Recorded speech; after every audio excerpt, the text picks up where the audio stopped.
You need to understand that it's not all about you. In fact, it will not be about you until you find that one person that is all about you. And even then, you will have to be all about them. Take care of yourself, yes. But if you get so good at being all about you, there will be no room for anybody else. BTSW. Suffice to say, this will be a selfless video. This video will not benefit me in any way, so I'm being selfless. So I'm being selfless automatically. However, if you heed these words, then you too would be selfless. Now, a lot of people like to claim that they are selfless, but that's not true.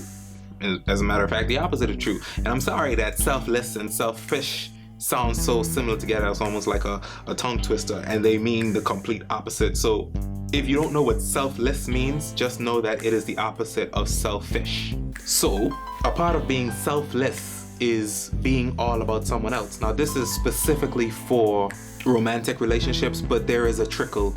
There's like an umbrella that it falls down into different hierarchy levels. Hierarchical, I don't know if that's a word, but anyway, the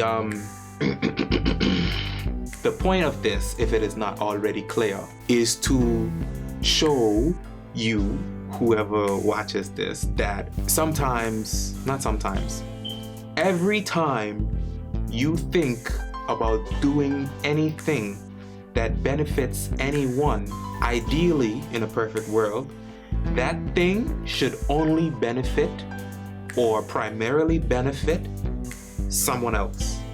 This is what selflessness is. Something that you do for the benefit of someone else.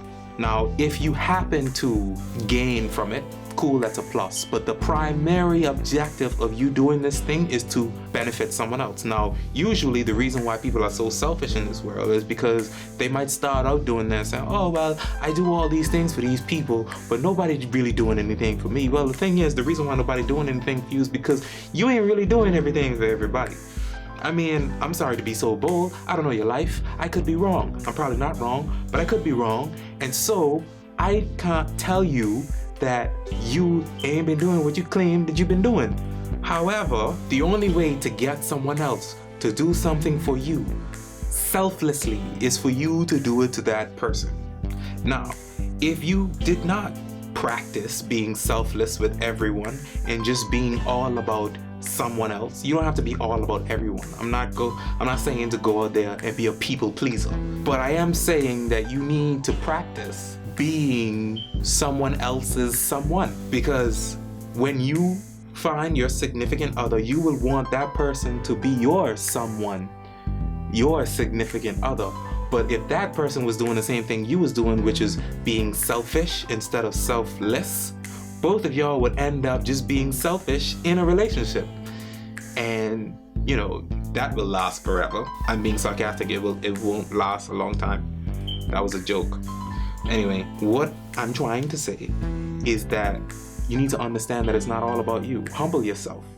Be aware that the world doesn't revolve around you, and if you ever wanted it to, at least for a night, that would only have to, or only come from either your mother or someone that you will eventually marry or just spend the rest of your life with. That person would have to be all about you in order for you to feel like it is all about you, whether that be a party or a conversation or a gift or whatever it is.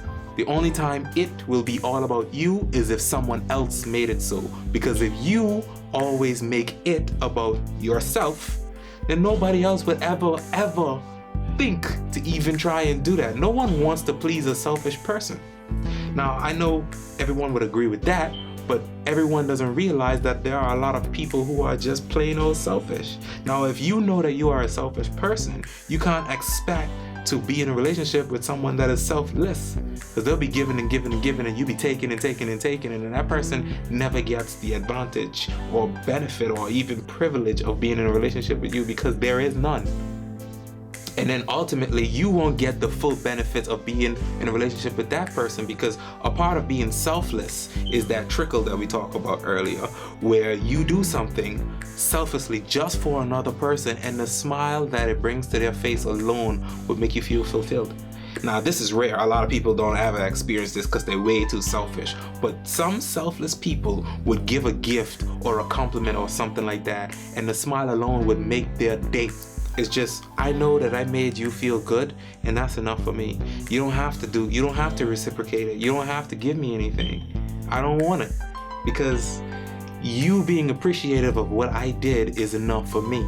And that is true selflessness. Selflessness. However, a lot of people just simply don't have that skill. But you, watching this video, should have that skill, because I just broke it down for you, and I gave you the blueprint, and now you magically have that skill because you actually gonna listen to me, right? You're gonna share this video too, right? That's what you're gonna do? You're gonna do that for me, right?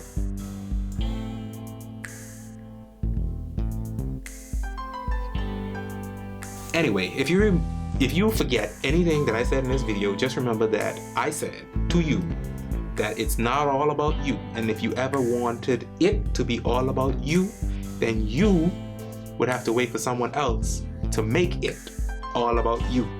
And then you would have to make it all about them. Cool? Cool.